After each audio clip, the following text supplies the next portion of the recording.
Assalamualaikum warahmatullahi wabarakatuh. Salam dan bahagia. Salam guru penggerak.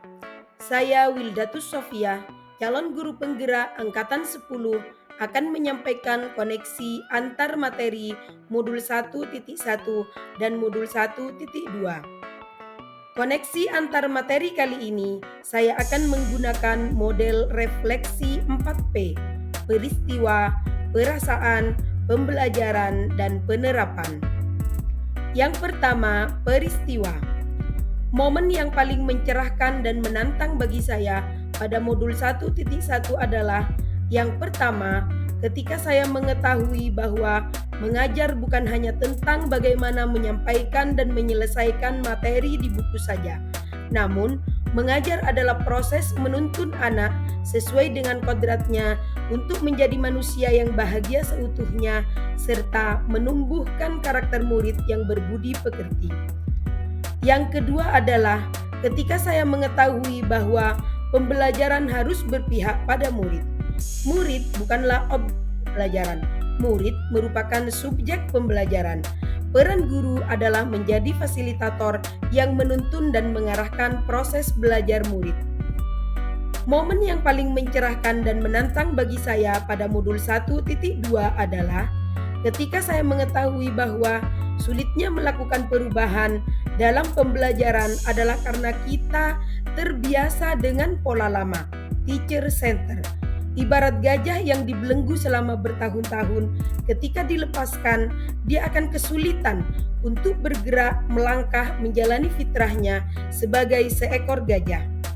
Hal tersebut tentu menjadi sebuah tantangan tersendiri bagi saya sebagai calon guru penggerak untuk mengimplementasikan nilai-nilai dan peran guru penggerak guna menciptakan profil pelajar Pancasila.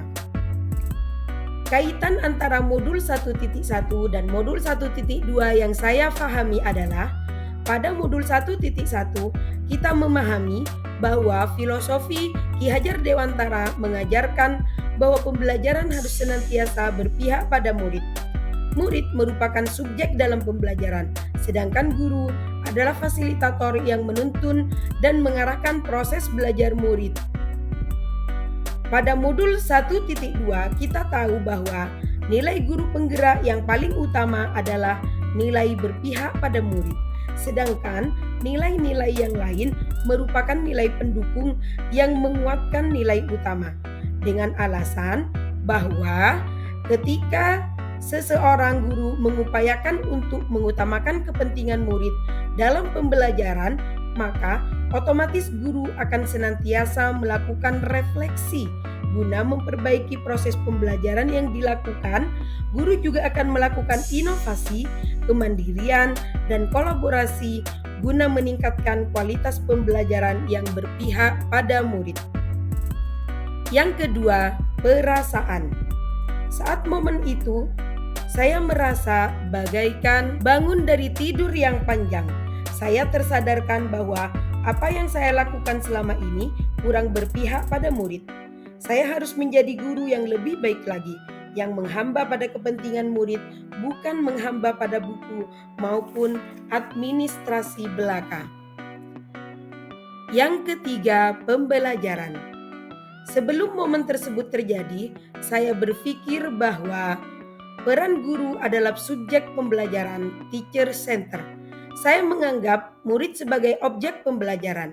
Saya beranggapan bahwa murid bagaikan kelas kosong yang harus saya isi dengan ilmu pengetahuan, sehingga pembelajaran yang terjadi terbatas pada transfer of knowledge saja. Sekarang saya berpikir bahwa murid adalah subjek pembelajaran, sedangkan peran guru adalah sebagai fasilitator yang menuntun dan mengarahkan proses belajar murid. Pembelajaran harus berpusat pada murid, student center. Yang keempat, penerapan ke depan. Yang pertama, saya akan melakukan kegiatan pembelajaran yang melibatkan murid dengan memperhatikan kodrat alam dan kodrat zaman. Kedua, saya akan merancang dan menerapkan model, metode, dan media pembelajaran yang bervariatif sehingga dapat menumbuh kembangkan potensi murid serta menjadikan proses pembelajaran yang bermakna pada murid. Yang ketiga, saya akan melakukan proses pengembangan diri secara berkelanjutan dan konsisten untuk menerapkan nilai-nilai dan peran sebagai guru penggerak. Demikian yang dapat saya sampaikan. Terima kasih. Wassalamualaikum warahmatullahi wabarakatuh.